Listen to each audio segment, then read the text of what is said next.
At exactly 11:47 p.m., the most powerful woman in the city stood barefoot in a hospital hallway, her billion-dollar empire one signature away from collapse, staring at a man who had nothing left to lose.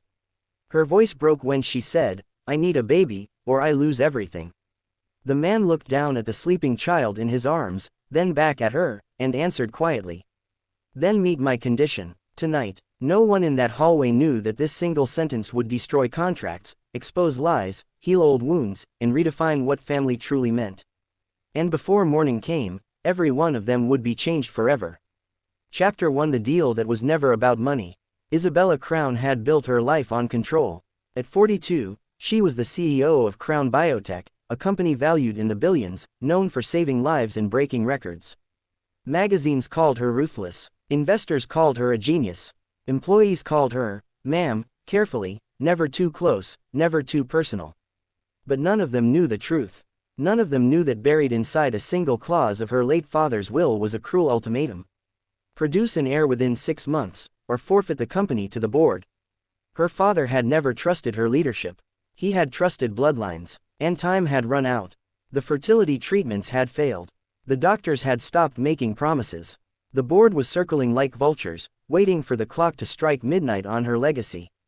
That's how she ended up at a charity gala she didn't want to attend, pretending to care about donor smiles and champagne speeches, until she saw him.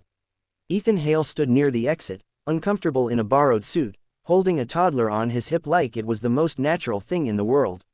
His son, Noah, clutched a small toy dinosaur and slept against his chest, completely unaware that his presence had just altered the course of Isabella's life. Ethan wasn't rich, he wasn't powerful, but he was exactly what she needed. A widower, a devoted father, a man with no public scandal, no legal entanglements, no ambition for fame. A man who loved his child more than anything.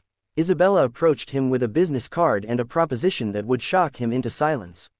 She didn't sugarcoat it, she didn't flirt, she didn't lie. "I need a child," she said, her voice low and precise. "Not biologically, legally, publicly. I need to be seen as a mother. I need a family." Ethan laughed at first. Then he saw her eyes. They weren't cold. They were terrified. "My son isn't a prop," he said, tightening his hold on Noah. "I know," Isabella replied. "That's why I'm asking you." She offered money, security, education, a future beyond anything he could provide alone.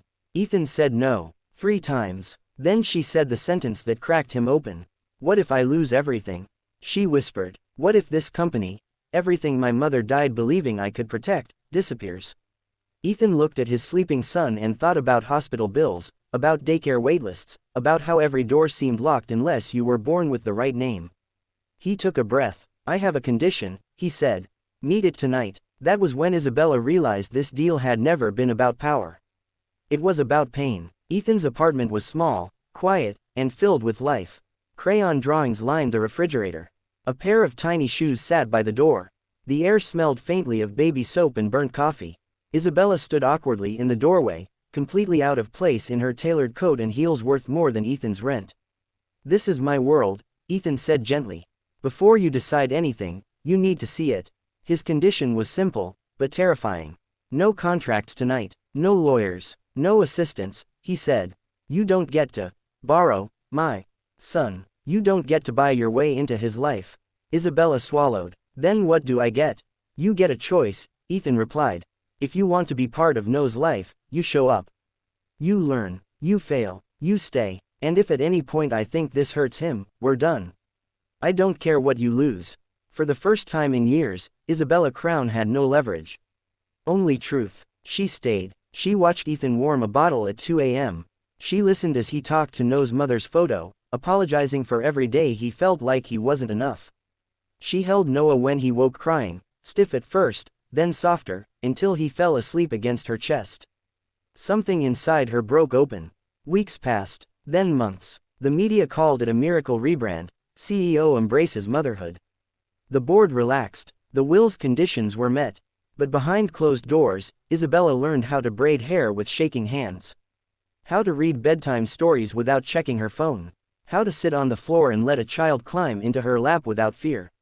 And Ethan watched her change. Not into a perfect mother, but into a real one. The night before the final board vote, Isabella confessed the truth she'd never told anyone. "I never wanted a baby," she said, tears spilling freely. "I wanted proof that I was worthy of love." Ethan didn't answer right away. He simply placed No's small hand into hers. "You already are," he said. "You just had to stop negotiating for it." The next morning, Isabella walked into the boardroom prepared to resign if they challenged her integrity. They never did. She kept the company. But more importantly, she kept showing up. Years later, when Noah ran across a school stage at a graduation ceremony, he didn't introduce Isabella as his stepmother. He called her mom. And Isabella Crown, once the most feared CEO in the city, finally understood the truth her father never did. You don't secure a legacy by controlling the future. You build it by loving the present.